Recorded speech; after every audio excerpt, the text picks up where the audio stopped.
Hello everyone, I hope you're all well. We're now going to start snippet number 14. Now on snippet 13 we created this one, and sometimes I like to look at the same techniques and how we can just differ it a little bit.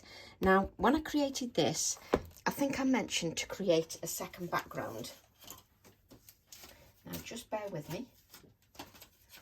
Mine has been lying here because I created this because I'd already got one pre-done. But I want you to create the same background that you created in snippet 13, which you can find on YouTube and on my Facebook page. So for snippet 14, we've got the same background, but let's make it a little bit different. And of course, I didn't bring out. So I'm going to use old paper. And what I've done is I've just torn a little bit of paper just so that it's up and down, you know, it looks like it's got a little bit of a hill and it's up and down. Do you like that professional term?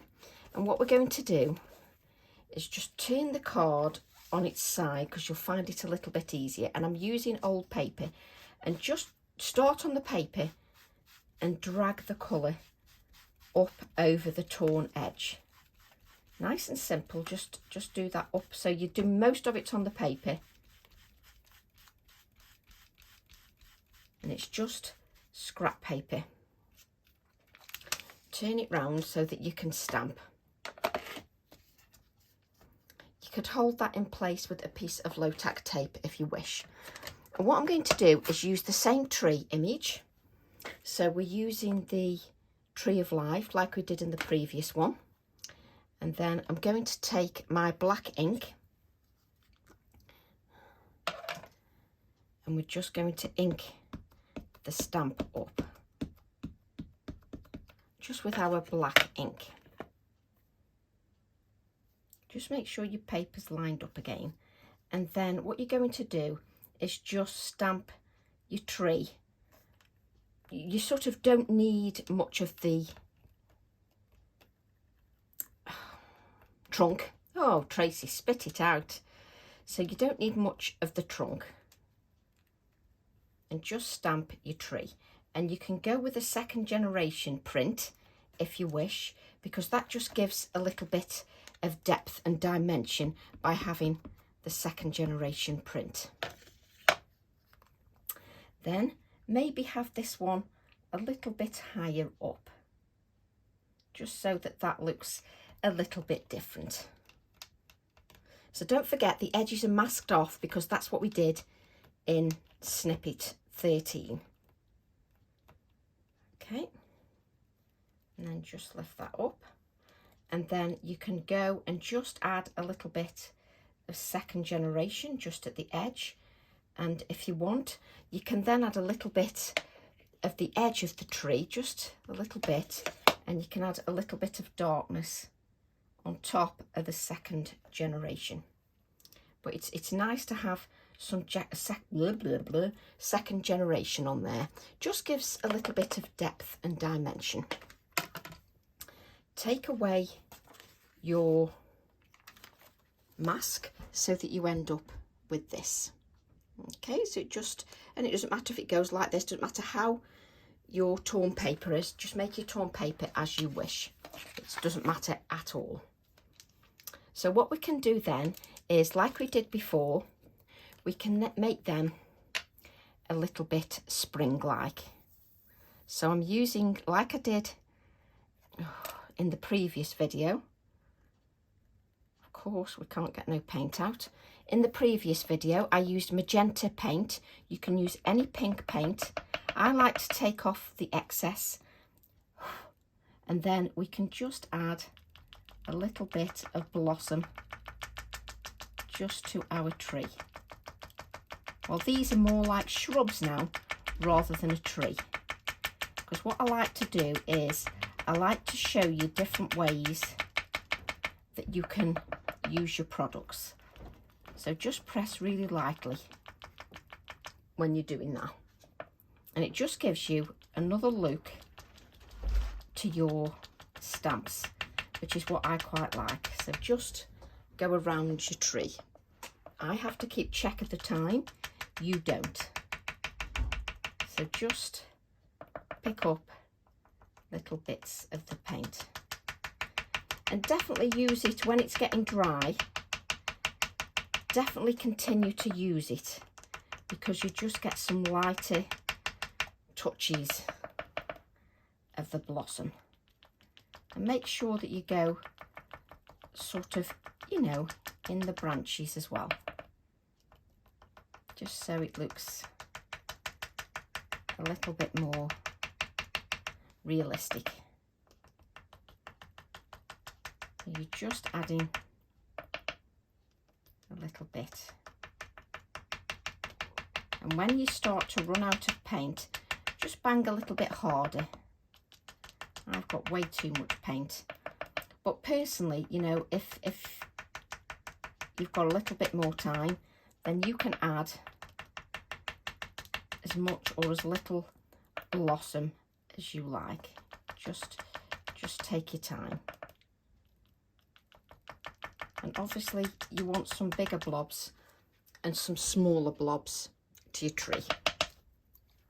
I'm just going to wipe that up with a dry wipe because it's not wet at all, because I've got no wipes.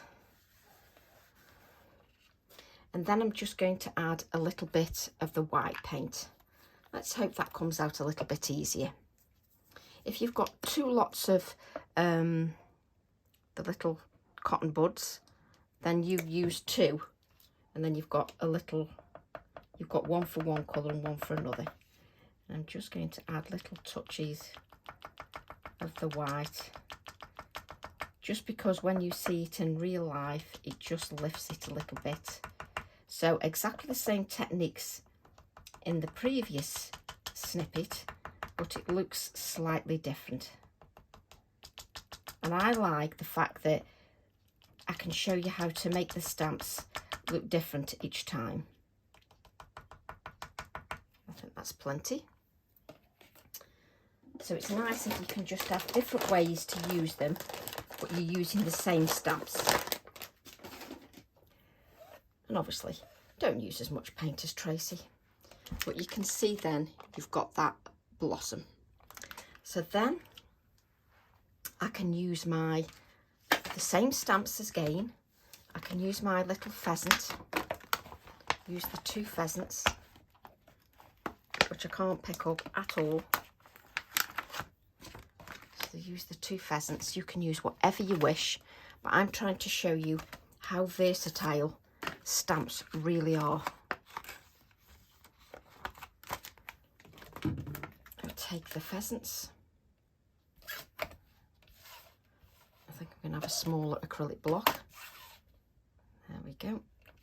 And let's just stamp those pheasants. Give them a good inking because you're using stamps that are silhouettes. Make sure your hands are nice and clean. And then I'm going to place the pheasants here, just like so, and allow that to just rest on your card. You've got those oxides that we added to the background when we created our snippet 13. So just remember to allow that ink just to soak in to the card. Give it a few moments. Don't be in too much of a rush. There we go. And then we get a beautiful image on there.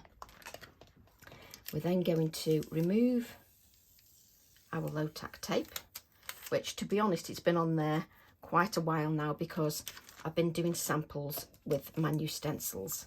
So it's been on there quite a while. So just be aware, if you did create a second background and you didn't do anything with it, just be a little bit careful the way you pull that low tack tape off. You don't want to tear your card. Okay, and then I'm just going to add a little bit of blending. Let me just make sure that the brush is clean. Of course it isn't clean. Who am I kidding?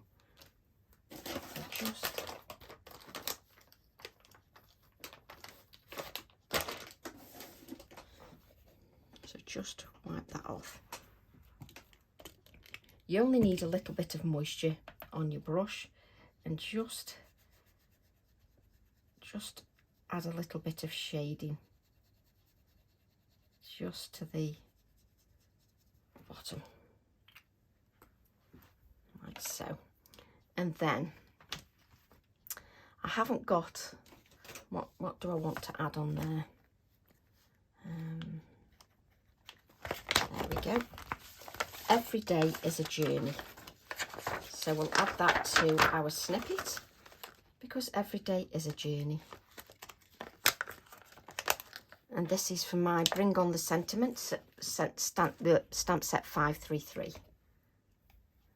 And when you're picking stamps just off the acrylic block, just make sure that you've got that,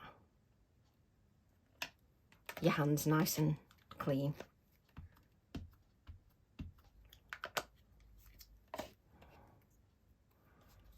And I'm just going to decide where I put that. So I want it there. Yeah. So you don't need to press too hard with your sentiment. All you need to do is give it a little pressure, but just allow the ink to sit on there a little bit. So every day is a journey. Let's add our white Posca pen. Just add some of those splatters, because it just adds to it a little bit. And then if we bring in our snippet book, or whatever you're using, that is then our snippet 14. But doesn't it look a little bit different by just changing this so they look more like shrubs or trees, but sort of in the distance? But doesn't that look a little bit different? And I like the fact that you can use the same techniques, the same ideas. You can add a little bit of the background stamping if you wish, but I don't want that. I quite like how it's nice and crisp. So I'm quite pleased with that. I will add a couple of touches of white here just when that's dry. But I'm quite happy with that. So I hope you enjoy Snippet 14, and I look forward to seeing yours. Love to all. Bye for now.